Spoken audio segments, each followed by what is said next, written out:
Welcome to our channel chemistry G2। आज से अपन start कर रहे हैं 11th class chemistry Hindi medium. और जो बैच रहेगा अपन उसको बोलते हैं हाइड्रोजन बैच। बैच का नाम क्या है? Hydrogen batch. इसमें चैप्टर लेके अपन परमाणु की संरचना, एटॉमिक स्ट्रक्चर, पूरा पूर्णतः क्या होगा? हिंदी मीडियम होगा। ठीक है, चैप्टर को शुरुआत करने से पहले भाई परमाणु की संरचना को हर टीचर का अलग अलग तरीका रहता है चैप्टर को स्टार्ट करने का। कोई थ्योरेटिकल से स्टार्ट करता है, कोई कहीं से स्टार्ट करता है। तो अपन स्टार्ट करेंगे इसको, हेडिंग लगानी है आपको इलेक्ट्रॉन बढ़ने के नियम। इलेक्ट्रॉन बढ़ने के नियम। मैं इसमें पूर्णतः हिंदी लेके चलूंगा। हिंदी बैच है, हिंदी मीडियम। और अंग्रेजी मीडियम का बैच, अंग्रेजी मीडियम का वीडियो मैंने अपलोड कर रखा है, उसमें अंग्रेजी हिंदी दोनों है, इसमें ओनली हिंदी। ठीक है, तो इलेक्ट्रॉन बढ़ने के नियम तो हेडिंग लगानी है आपको, और पेन को भी करना पूर्णतः बंद करना है जब तक पूरा समझा ना दो। उसके बाद मैं कहूंगा वैसे वैसे आपको लिखना, तब लिखने की आवश्यकता नहीं है। कॉपी पेन बंद और ध्यान क्या होना चाहिए? बोर्ड पर। चलो, तो हेडिंग क्या? अपने इलेक्ट्रॉन बढ़ने के नियम। इसमें देखो 4 नियम आते हैं। कितने नियम आते हैं भाई? 4 नियम आते हैं। 4। एक तो होता है ओप-बाहु का नियम। ओप-बाहु का नियम या सिद्धांत। ठीक है, तो पहला तो इसमें कौन सा है? हाव-बाहु का नियम या हाव-बाहु का सिद्धांत। दूसरा इसमें आता है N+L का रूल। क्या आता है? N+L का नियम। तीसरा आता है इसमें हुंड की बहुरूपता का नियम। हुंड की बहुलकता का नियम। ठीक। चौथा होता है पाउली अपवर्जन का नियम या पाउली अपवर्जन का सिद्धांत। पाउली अपवर्जन का सिद्धांत या नियम। ठीक। तो हेडिंग क्या देखनी? इलेक्ट्रॉन बढ़ने के नियम। उसमें 4 ओप-बाहु का सिद्धांत या नियम, N+L का नियम, हुंड की बहुलकता का नियम और पाउली अपवर्जन का सिद्धांत। ठीक। इसमें से हम पहला ले रहे हैं अपन ओप-बाहु का सिद्धांत। क्या ले रहे हैं? फर्स्ट ले रहे हैं अपन ओप-बाहु का सिद्धांत। एक बार आप कंफ्यूजन ना हो इसलिए यहां तक का लिखो। हेडिंग लगाओ इलेक्ट्रॉन बढ़ने के नियम। लिखिए इलेक्ट्रॉन बढ़ने के नियम। उसमें लिखना ये क्या है? 4 प्रकार के, और चारों के नाम ऐसा कैसा लिखो। एक बार यहां तक का लिखो।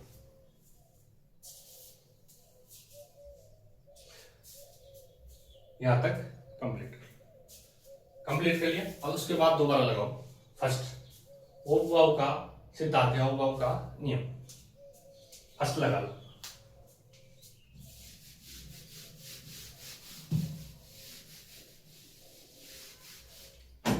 अब पेन को बंद करो। अब सामने इसको देखो, इसको समझो। ये अपनी हेडिंग है। ठीक है, अब देखो इसमें जो ओप-बाहु शब्द है, ओप-बाहु जो वर्ड है वो एक जर्मन भाषा का शब्द है। किस भाषा का शब्द है भाई? जर्मन भाषा का शब्द है। किस भाषा का शब्द है? जर्मन भाषा का शब्द है। और इसका अर्थ होता है निर्माण करना। अर्थ क्या होता है इसका? निर्माण करना। क्या होता है भाई? तो हेडिंग क्या लगाया थे? ओप-बाहु का सिद्धांत है, ओप-बाहु का नियम। इसमें जो ओप-बाहु शब्द है ये किस भाषा का शब्द है? जर्मनी भाषा का। किस भाषा का शब्द है भाई? जर्मनी भाषा का शब्द है। और अर्थ क्या होता है इसका? निर्माण। अब अकॉर्डिंग इस प्रिंसिपल या अकॉर्डिंग इस नियम के अनुसार पहले इलेक्ट्रॉन उस कक्षक में भरेंगे। पहले इलेक्ट्रॉन उस कक्षक में भरेंगे जिसकी ऊर्जा या एनर्जी क्या होगी? कम होगी। ऊर्जा क्या होगी? कम होगी। ठीक।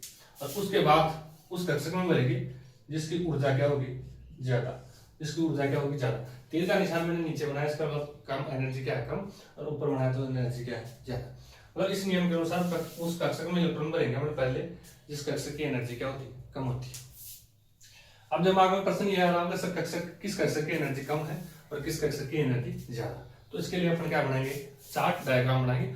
उस डायग्राम के अनुसार अपन निकालेंगे किस किस कक्षक की एक क्रम निकालेंगे, ऑर्डर आ जाएगा अपने पास, किस कक्षक की एनर्जी कम है और किसकी ज्यादा, तो उसके हिसाब से अपन फिर याद रखना है किस कक्षक की एनर्जी कम है किसकी ज्यादा है और उस किस में अपन को पहले इलेक्ट्रॉन बढ़ना है। तो हाव-भाव का सिद्धांत लगाया था, उसमें लिखो हाव-भाव शब्द एक जर्मनी भाषा का शब्द है। हाव-भाव शब्द एक जर्मनी भाषा का शब्द है। हाव-भाव शब्द एक जर्मनी भाषा का शब्द है। आगे से कंटिन्यू करो। जिसका अर्थ होता है निर्माण करना, जिसका अर्थ होता है निर्माण करना, जिसका अर्थ होता है निर्माण करना।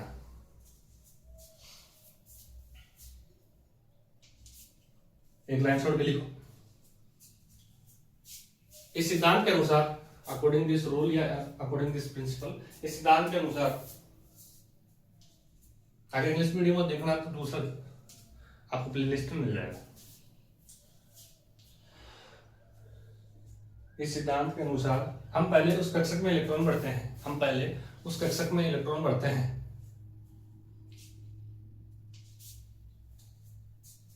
जिसकी एनर्जी कम होती है, जिसकी एनर्जी कम होती है, कॉमा, तथा उसके बाद ज्यादा एनर्जी वाले कक्षक में इलेक्ट्रॉन बढ़ते हैं, उसके बाद ज्यादा एनर्जी वाले कक्षक में इलेक्ट्रॉन बढ़ते हैं। लिखा। अब एक लाइन छोड़ के लिखो। किस कक्षक की एनर्जी कम, किस कक्षक की ऊर्जा कम रहेगी, किस कक्षक की ऊर्जा कम रहेगी,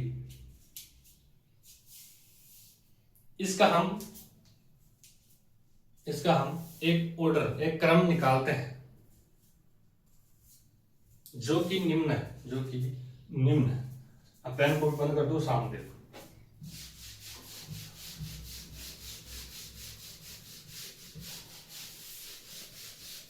अब देखो ऑर्डर कैसे निकालोगे आप, कुछ नहीं, बस बिल्कुल समझो, समझने के बाद बिल्कुल इजी लगेगा। लिखना क्या आपको, 1 से 7 तक गिनती लिखिए, 2 3 4 5 6 7। उसके बाद एक को छोड़ दो, 2 3 4 5 6 7। उसके बाद 2 को छोड़ दो, 3 4 5 6 7। उसके बाद 3 को छोड़ दो, 4 5 6 7।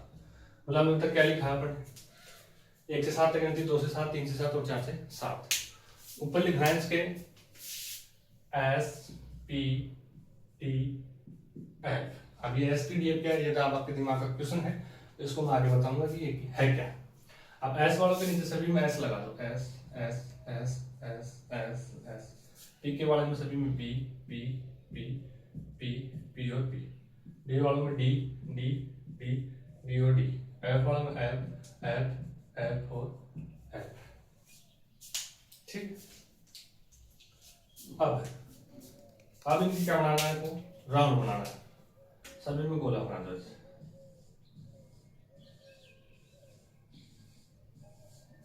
सभी को क्या बना दो, गोला।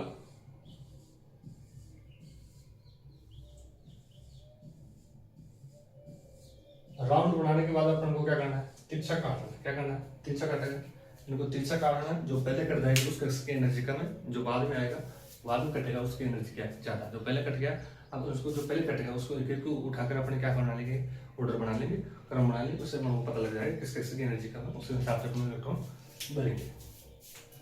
तो बिल्कुल अपन तिरछा काटेंगे इससे। अब यहाँ काटने के बाद पीछे से वापस से स्टार्ट करना, ठीक।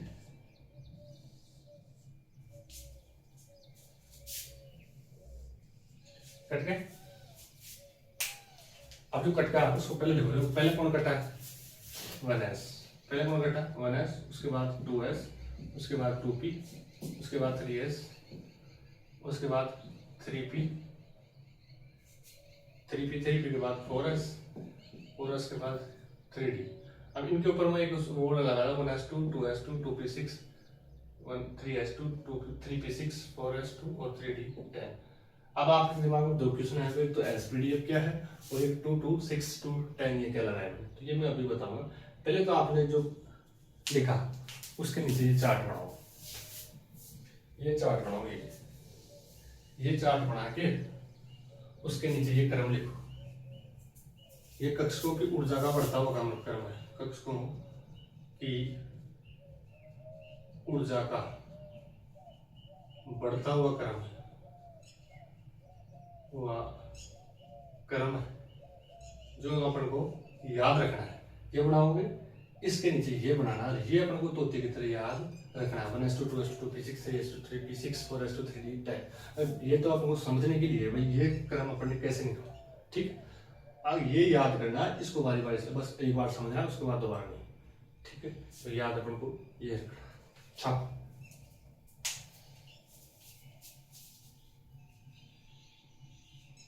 ये लिखना है, इसके नीचे ये लिखना है, ठीक है।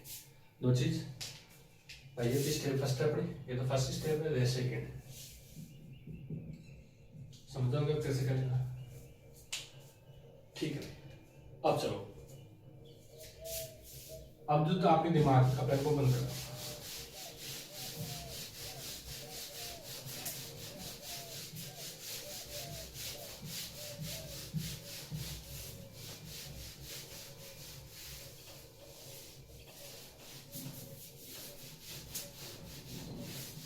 अब आपके पेन को बंद करो। आपके दिमाग में 2 प्रश्न आएंगे, उन प्रश्नों में निकालेंगे। पहला क्वेश्चन तो अपना ये था कि ये एसपीडीएफ क्या है, सर ये एसपीडीएफ क्या है। दूसरा क्वेश्चन अपना ये था कि सर इसमें आपने जैसे एस के ऊपर 2 लगाया, पी के ऊपर 6 लगाया, एस के ऊपर और डी के ऊपर आपने 10 लगाया, तो ये किस प्रकार से लिखा, ठीक है। तो पहले तो ये देखो, ये अपना क्या है, परमाणु। ये क्या है अपना परमाणु। परमाणु के बीच में क्या है, नाभिक। परमाणु के बीच में क्या है, नाभिक होती है। क्या है भाई, नाभिक। नाभिक के चारों तरफ कक्षाओं में इलेक्ट्रॉन चक्कर लगाता है। नाभिक के चारों तरफ इलेक्ट्रॉन चक्कर लगाता है, किनमें, कक्षाओं में। इनको बोलते हैं कक्षा या कोश या ऊर्जा स्तर। क्या बोलते हैं इनको, कक्षा, कोश या ऊर्जा स्तर, ठीक है। केवल हिंदी मीडियम है, ठीक है। आप देखो जो कक्षा लिखा आपने, ये कक्षा, इस कक्षा का होता है उपकोष। कौन होता है, उपकोष। और उपकोष में होता है कक्षक। कक्षा और कक्षक में फिर भिन्न। कक्षक में रहता है इलेक्ट्रॉन। कौन रहता है, इलेक्ट्रॉन। तो ये इलेक्ट्रॉन का पता हो गया भाई, क्या भाई, नाभिक में इलेक्ट्रॉन, परमाणु में इलेक्ट्रॉन कहाँ रहता है, तो परमाणु के बीच में तो क्या है, नाभिक के चारों तरफ चक्कर लगाता है कौन, इलेक्ट्रॉन। कहाँ चक्कर लगाता है, कक्षाओं में। कक्षा कोश या ऊर्जा स्तर बोलते हैं। अब कक्षाओं में कहा, कक्षा में कौन, उपकोष। उपकोष में कहा कक्षक, उपकोष में कहा कौन है, कक्षक। और कक्षक में कौन रहता है, इलेक्ट्रॉन। ये इलेक्ट्रॉन का पता है। परमाणु में क्या रहता है, कक्षा। कक्षा में कौन है, उपकोष। उपकोष में कौन है, कक्षक। कक्षक में कौन रहता है, इलेक्ट्रॉन, ठीक। अब ये उपकोष है अपना, इस उपकोष में बोलते हैं एसपीडीएफ। ये उपकोष कौन होते हैं, एसपीडीएफ। तो एक क्वेश्चन का आंसर अपना निकल के आ गया कि सर ये एसपीडीएफ क्या है, तो ये है उपकोष। कौन है भाई, उपकोष। कौन है, उपकोष, एसपीडीएफ। तो एक बार ये छाप लो, ये बना लो नीचे।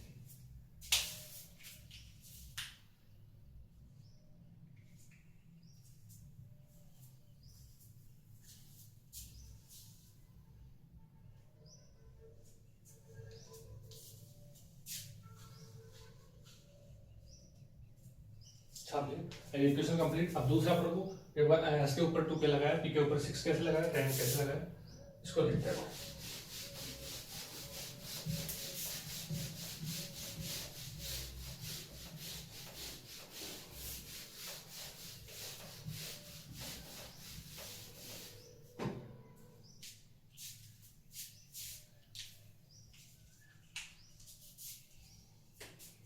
देखो अभी ऊपर ने क्या देखा, उपकोष देखा। क्या देखा, उपकोष। उपकोष कौन है, एस, पी, डी और एफ। कौन कौन है, एस है, पी है, डी है और एफ। उसके बाद देखा आपको एक सारणी बनानी कुल मिला के। उसके बाद लिखना कक्षक।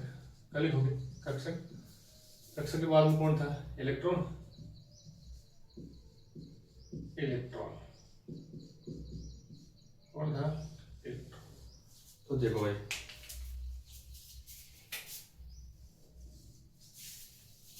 देखो याद रखना, एस उपकोष में एक कक्षक होता है। कितने कक्षक होते हैं भाई, एक कक्षक। कितना होता है, एक कक्षक होता है, ठीक। पी उपकोष में 3 कक्षक होते हैं। कितने कक्षक होते हैं? 3 कक्षक। कितने कक्षक होते हैं? 3 कक्षक। डी उपकोष में 5 कक्षक होते हैं। कितने होते हैं? 3, 4 और 5। ठीक। और एफ उपकोष में 7 होते हैं। कितने होते हैं? 7, 3, 4, 5, 6 और 7। कितने कक्षक होते हैं? 7।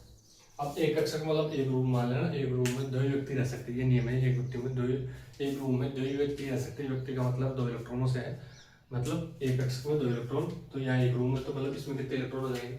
एस में 2, इसमें 3 है तो 3 गुना 6 इलेक्ट्रॉन चल रहे हैं 7 आगे। इसमें 5 है तो 5 गुना 10, इसमें 7 है तो 7 गुना 14। मतलब एस में अधिकतम अपन 2 इलेक्ट्रॉन भर सकते हैं, पी में अधिकतम अपन 6 इलेक्ट्रॉन भर सकते हैं, डी में अधिकतम 10 इलेक्ट्रॉन भर सकते हैं और एफ में 14। ठीक। तो एस में अपन क्या भर सकते हैं? 2 ही। तो इस कारण मैंने एस के ऊपर 2 लगाया, मतलब -2। ठीक है। तो दूसरे क्वेश्चन का आंसर आ रहा है यहाँ से 2p6, मतलब अधिकतम 6 इलेक्ट्रॉन भर सकते हैं। उसके बाद और अभी अपन ने एक 10 लगाया, वो सॉरी डी के ऊपर 10 लगाया है ना, डी के ऊपर 10। तो 10 का मतलब क्या है? अधिकतम डी में कितने इलेक्ट्रॉन भर सकते हैं अपन? 10। एफ के ऊपर अगर 14 आ रहा है तो अधिकतम एफ में कितने इलेक्ट्रॉन भर सकते हैं अपन? 14। तो दूसरे क्वेश्चन का आंसर मिल गया आपको आंसर। तो उसके नीचे ये सारणी बना। मिलते हैं नेक्स्ट वीडियो में नेक्स्ट टॉपिक के साथ। तब तक वीडियो को क्या करना है? लाइक करना है, चैनल को सब्सक्राइब करना है। और फिर भी कोई आपको कहीं से समझ में ना आया, कोई भी पॉइंट वगैरह, तो कमेंट बॉक्स में लिखो, बेसिक उसको दोबारा से शॉर्ट वीडियो में या उसको दोबारा से कहीं भी किसी भी प्रकार से समझाया आपको जरूर समझाया जाएगा। तो बेझिझक कमेंट बॉक्स में लिखें। धन्यवाद।